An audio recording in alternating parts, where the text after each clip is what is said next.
Questlinks RPG was published in 2021 by Letterman Games. It was designed by Bananashant and Tim Devine, and illustrated by Jackie Davis and John Merchant.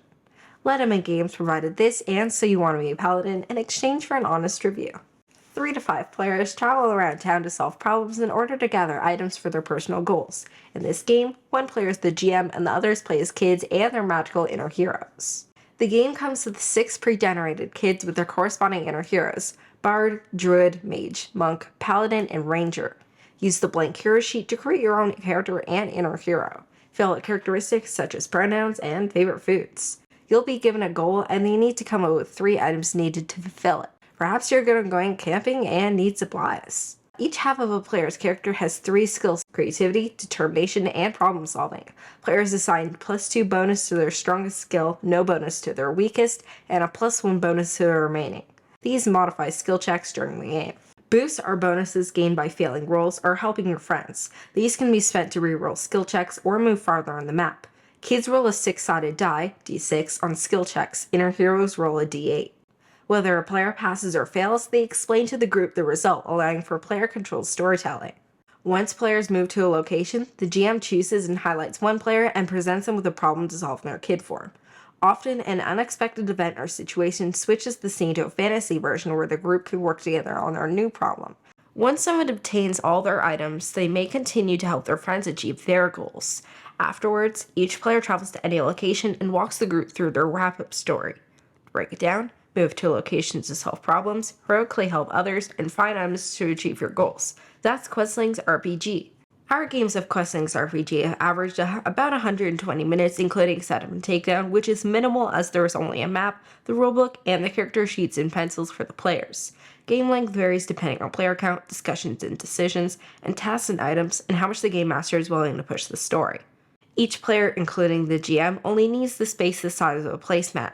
If you have something to write on and have a dice app, you could play this in a hotel room, park, or anywhere really. The map isn't all that necessary, so don't worry about fitting it over the other components. A 7-year-old likely has the imagination, and if they've RPG experience, the rules probably won't be too difficult to play. In order to run the game, a creative, strong-rating 12-year-old will likely be fine, younger if they've experience with more complex RPG systems. I'll explain this more on What Do I Think. By the time they're ready to run the game, they'll probably find playing it be too simple for them. This isn't a graphic novel adventure, so no choose your own adventure solo play. In terms of groups, I think it's best with 3 players and 1 GM. Fewer players means fewer opportunities to help one another. More players means more time and therefore more downtime, as players need to wait longer between their turns being in the spotlight. In our second play of Questlinks RPG, we were more relaxed with the system, and because I ran things instead of Mom was great, but creativity isn't our strongest trait, we were able to joke more and have more fun, be looser, and slide into scenes a bit better. For example, Norm's character Toby needed to find items to his goal of dealing with a rumored ghost. The group visited the library and books started floating around. Thinking it was the ghost, Dad's character ran to the next aisle to climb the shelf for a better vantage point. It turned out it was a magical book and needed help reorganizing its fellow books. Questlinks RPG player sheets have great graphic design. The icons are logical and clear, and there's just enough words to help gameplay, but not too much to overwhelm young players.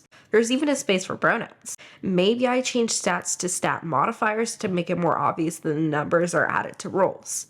I wish the font for your character and inner hero was less thematic and more readable.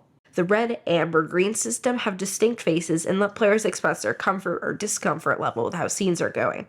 The map is nice, but doesn't really matter. The whole spend a boost to move 2 spaces is gamey and slows flow down unnecessarily. I mentioned in Family Facts that you don't need a lot of stuff or space to play this. The book is the size of a paperback and significantly thinner. I didn't see digital character sheets, and I think it'd be nice if those were made available for people who play RPGs remotely like we do. As a player, the rules are easy to comprehend. The player sheets pretty much have everything you need right on them. When you fail a roll, the GM can ask questions to prompt them if they're struggling to narrate. As I said in Family Facts, if you played the game even once and have any familiarity with RPGs, the rulebook is fantastic at getting you up and running in game. It's full of tables for the real and fantasy world, plus goals, backgrounds in every locations, hooks to help players roleplay, and info to help create new ideas.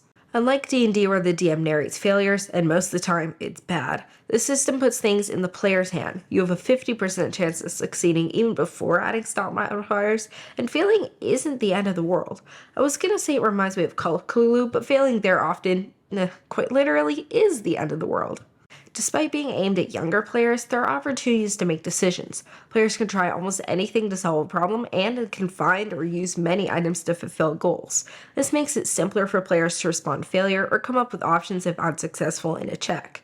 Speaking of other systems, I'd say this is a step up in complexity from No Thank You Evil and a few levels below Magical Kitty Save the Day. I'll have links to those at the end of this review. In addition to the role-playing game, Letterman Games publishes children's books titled So You Want to Be a Blank. The books help kids find the heroes inside of them. The page spreads show how bravery and cooperation aren't just traits needed for defeating monsters, but also apply to the real world. Jackie Davis's art is adorable. Right now, Paladin is out and Mage is available through the Kickstarter. The other roles, Bard, Druid, Monk, and Ranger, will eventually come. Questlinks RPG is an all-ages role-playing game that encourages young players to work together in creative ways in order to help one another accomplish goals. It's aimed at being a first or second RPG for people.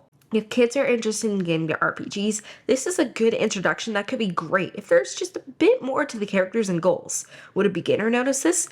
Probably not, but especially compared to Magical Kitty Save the Day, this feels limited. I want an RPG with more kick to it. Let me have different goals. For example, saving my parents from a cavern despite being the new kid in town and afraid of the dark. Let me require abstract solutions instead of needing to buy or find things. Let me visit locations that aren't scenario-based. The towns feel very small, empty, and just generic as a whole, but maybe that's because we're so focused on the fixed map. Without it, our imaginations could create the town instead, and it brings me back to what I said earlier about using boost to move between locations. Again, this is me as someone who's played Dungeons & Dragons, Call of Cthulhu, Fantasy Flight Games, Star Wars RPG, and more. I'm trying to give parents an idea of possible limitations for kids closer to my age. For those 7 to 10, I recommend picking this up. There is one last thing, Magical Theme Park. This expansion was announced for the Kickstarter, and its description touches on some of my issues. A new setting and map are nice, but random encounters on the map make it a lot more useful component. It also gives players new surprises and livens up the otherwise generic town. The ability to create new and different types of goals will also change things, rather than just having players buy things or rummage around for items. I'm quite interested to check this book out once it releases.